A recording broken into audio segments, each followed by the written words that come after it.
Hi guys, welcome back to my channel. This is Yummy Mommy and thank you so much for watching this video. In today's video, it's very simple. It's a weight loss Q&A. After I put up the video about how I lost 30 kgs in 12 months, I told you guys that I would do a Q&A based on the questions you guys had from that video. So this is that video, that Q&A video that I said I was going to do.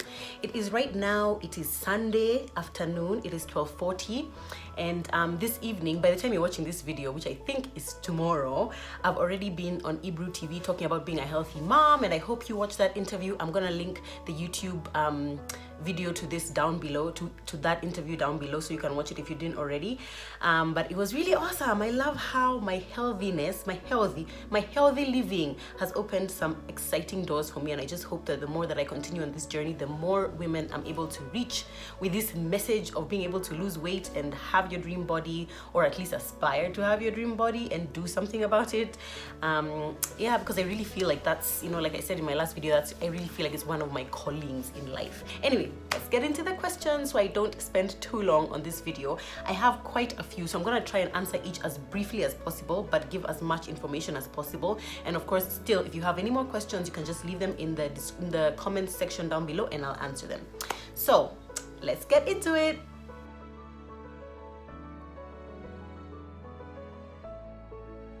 Okay, Beryl, the first month when I started low carb, first of all, this is the second time, like I mentioned, this is the second time I'm doing a low carb diet. So I'm very familiar with like all the symptoms that come with living low carb. So I knew exactly what to expect. The first month is usually extremely difficult. One, because you're so used to eating carbs and like a lot of carbs in each meal that of course your body is going to like go through some kind of shock. So the first month you're usually dealing with a lot of cravings.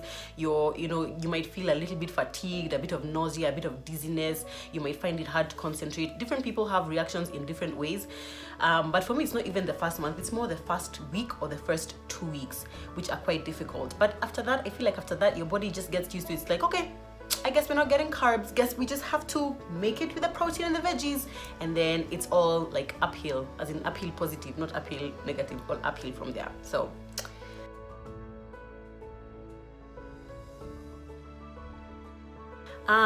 yes, I was having cheat meals during that 1 year. The way I do cheat meals, actually, I'm always saying is that first I try not to think about them as cheat meals. I just try to think about it as like, it's just life, it's just living. So I usually tell people, even on low carb, as long as like, let's say 90 to 95% you're on plan, even if you have that one cheat meal here and there, it's fine, like it's okay. So me, usually what I do is not that I say, okay, fine, every Sundays I'm going to have a cheat meal. What I do is that if, for example, I've just been eating on plan, then like on a random Saturday, it just so happens that my husband is taking me for Ethiopian food, I'll go and I'll eat the Ethiopian food, and that'll be my cheat meal. Or if it's like someone's birthday and then there'll be cake, I'll just know like, okay, next Sunday we're going to someone's thing and I'll eat cake on that day. Usually in my mind I'm already like, okay, I know an event is coming up, so on that day I will have something, but I don't like plan it out like every what I'll have cheat meals. Although there are people who do that and I feel like they have found success eating like that, so you could try. Just make sure that when you cheat, it then become a cheat day or a cheat week or a cheat month, because the more you cheat with this diet and any kind of lifestyle, as much as you put in is exactly what you'll get. So if you're expecting to lose weight and you keep cheating every 3 days, madam, I don't know, it's not gonna happen. It's not gonna happen.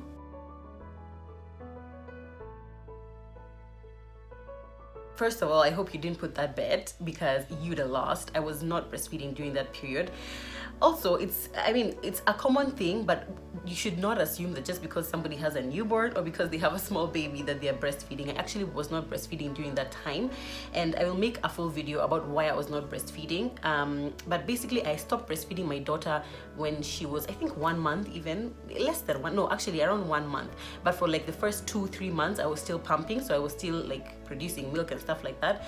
But I did not do low carb while I was breastfeeding, because I was not breastfeeding at the time. However, I have seen people have a lot of success on the low carb kind of living, but while they are breastfeeding, although you can't do it as strictly like keto, you can't do it as strictly as like an ordinary low carb, but you still need to incorporate other kind of carbohydrates, because you need to give your child more nutrition than just for yourself. So just for yourself, the low carb works, but when you're breastfeeding, you probably need to incorporate a few more carbohydrates. I could do also a whole video about dieting for pregnant or breastfeeding moms if that would be helpful, so let me know.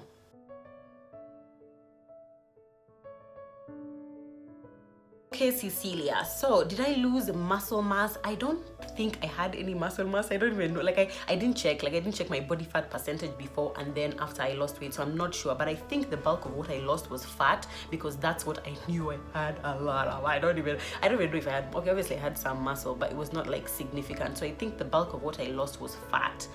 And then yeah, did my hips deflate? Okay, I wouldn't say deflate. It's not like a balloon. Then someone just poked and like, and then now no hips. That's not what happened. I think I just lost weight everywhere. The parts of my body that I feel were the biggest have always been my arms, my stomach, and my thighs. So I've noticed in those places specifically that I've lost weight. My hips have always been quite wide. Even if you see my body right now, my body structure is very, thank you Jesus, thank you Jesus, thank you Jesus for my body. Yes, so that's how it is. So so my hips have gotten smaller, obviously, because my whole body has gotten smaller, but I feel like my body proportions have remained approximately like around the same, I would say.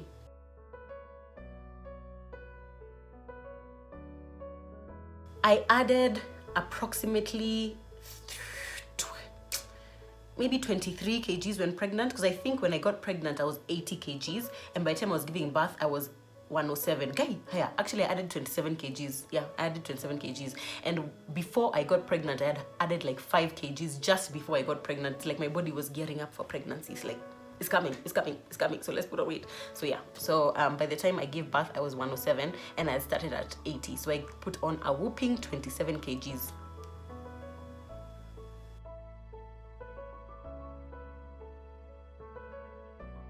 No, my family is not on the low carb diet. My husband joins me once in a while, like low carbing. This week he'll do it, next week he didn't do it. He tries sometimes, I don't know.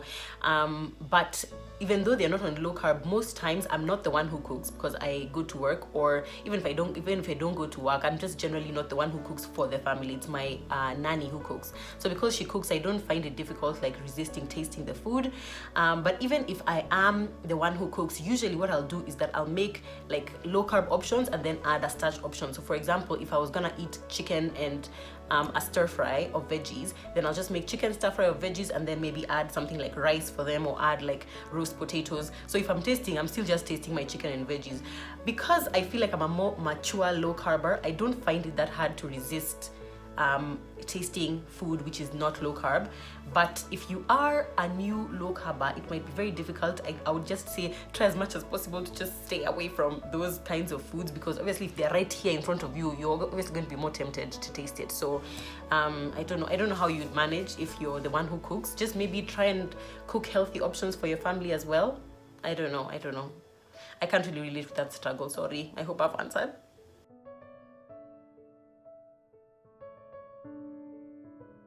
Can you just imagine every single day your boyfriend massages you, then one day he just says, you know what, I'm tired, I'm not gonna do it anymore, I've given up now, I'm not doing it.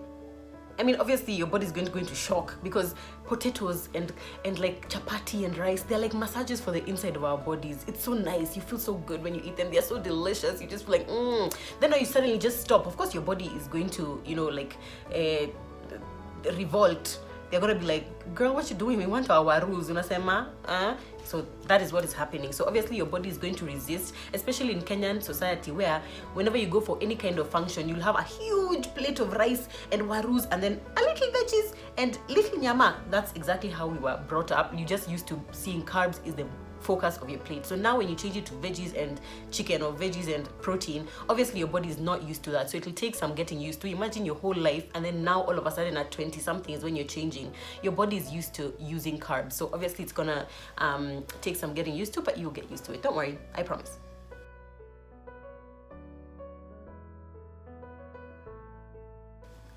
Yes, you can lose weight eating fruits and veggies and protein. Actually, that's a type of diet called paleo.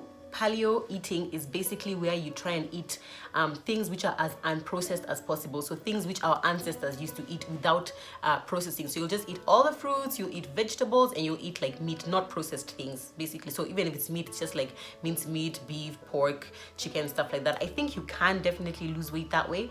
You would have to kind of limit some of the like the fruits that you're eating, because fruits have a lot of sugar, and I've seen many people stall in their weight loss journeys because they eat too many fruits and they eat too many of the sugary fruits. So things like banana, mango, pineapple, they're good, but you'll have to limit how much of them you eat. And then also things like nuts, things like dairy, which are allowed on that paleo way of eating, can also stall your weight loss. So you can lose weight, but you need to be very careful about how your calorific intake. Gosh, yes. But I would advise just read a little bit more about paleo, because that's the way of eating that you're describing. I've always said that eventually I want to transition into paleo because I miss eating fruits and I miss eating especially fruits. So once I get to my goal weight, I'll probably transition into that paleo because I feel like it's a very sustainable way of eating. So all the best if you're planning to do that.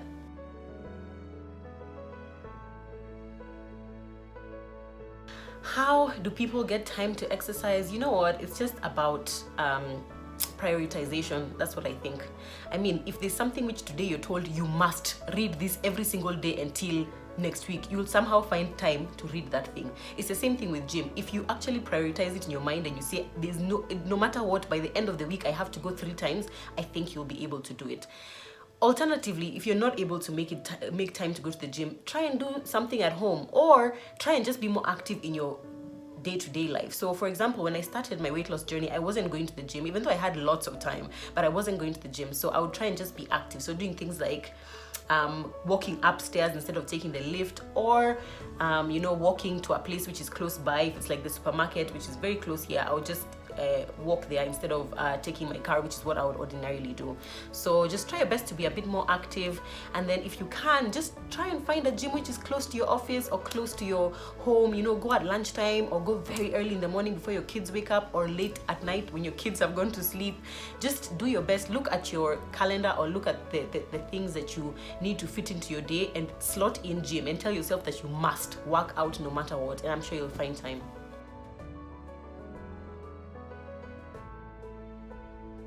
There's a quote that I was telling somebody today, which every time I hear it, it just reminds me of exactly how I have gotten to where I've gotten today. What got you started will keep you going. So every time I want to quit, I remember why I started this journey. I remember how I felt when I was 107 kgs. I remember how I felt when I looked in the mirror and I was so unhappy with my body. And every time I remember that, every time I want to quit, I remember that feeling. I remember it so clearly. I take myself back to that moment when I decided to start this weight loss journey, and it keeps me going. That's it. Every time I want to be like, I've given up, I'm eating chips and cookies for life, I'm like, do you remember that Joanne who was eating chips and cookies every day? Do you think she was happy? Was she actually happy? When you think about the happiness you'll get from eating that cookie, is it actually true happiness? Or is your true happiness from being in a body that you're comfortable with, that you're happy with, that makes you feel confident and sexy? That's where true happiness lies. So what got you started will keep you going.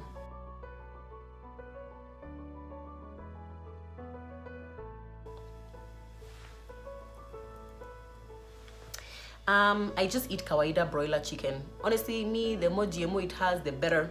This kienyeji chicken may can't, because first of all, most places I've eaten kienyeji chicken, it's just too tough, it's too hard. Actually, the only place I've eaten kienyeji chicken and enjoyed it is my shags, Luyaland, and at my sister-in-law's place. Oh my god, my sister-in-law makes such good kienyeji chicken, you guys. What? It's so good. It's so good. So but most times I just eat kawaida chicken. I don't discriminate. I don't discriminate against chickens. All are welcome in my house. All chickens are welcome in my house.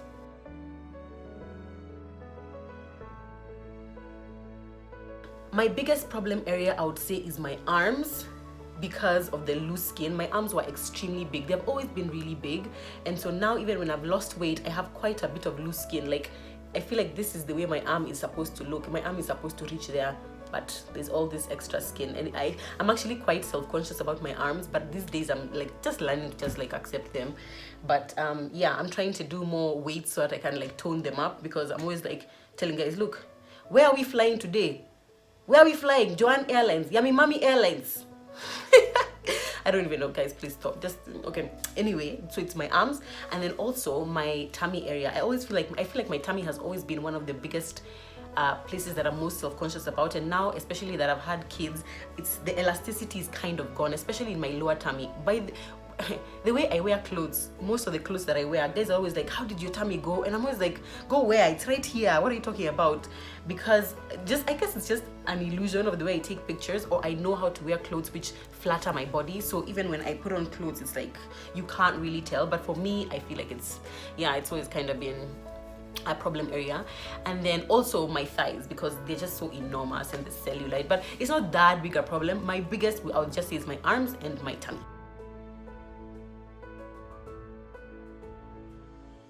How do I deal with cravings? Okay, the most common craving for me, I never crave salty because meat and veggies generally are salty, but my most common craving is like something sweet. So when I'm craving something sweet, I'll try and go for low carb options. So for example, I almost always every day drink Coke Zero, or drink a 0 carb or 0 calorie drink.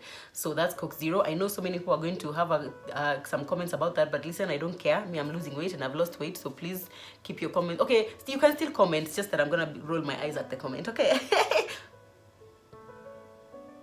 Yes, anyway, yeah, so I drink something like Coke Zero, or I have something slightly sweet, like maybe peanut butter. I usually have like creamy cravings. I'll have like peanut butter, or I'll have something like berries, which are yummy, and some whipped cream. There's some really nice low carb baking options with using almond flour and coconut flour, and you know, things like low glycemic fruits, which is like berries, what else?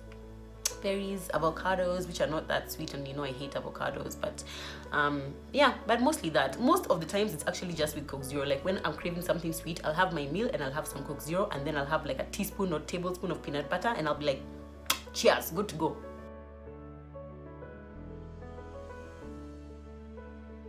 Advice to breastfeeding moms who want to lose weight is just start eating healthy. Don't eat low carb, don't go on a diet, just start eating healthy. Eating healthy basically means try your best, stay away from junk, cut out processed foods, cut out sugar. Just stick to eating whole foods. I would advise you follow a lady called My Planted Kitchen on Instagram. I'm gonna put her Instagram handle right here.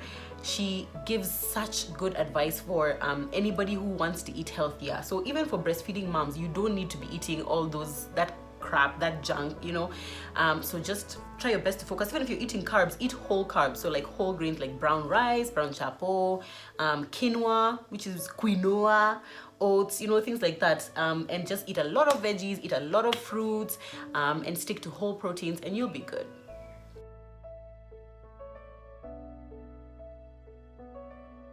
Best alcohol in a weight loss journey, which are low carb, I'm saying about low carb ones, is clear spirits, things like vodka, gin, tequila, whiskey. They have 0 carbs, they have 0 calories. Actually, imagine that, no carbs at all. Yeah, exactly. So you just have to make sure to mix them with something which is also low sugar, so things like Coke Zero or soda water or something like that, or flavored water is what I was told recently. I've not tried it, but I was told it actually goes really well. So yeah, you could also take dry wine. Dry wine is really, really good. Do not take sweet wine. Any sweet wine is loaded with sugar, so just try that. Try dry wine or clear spirits and mix it with a low carb alcohol, low carb mixer. Yeah.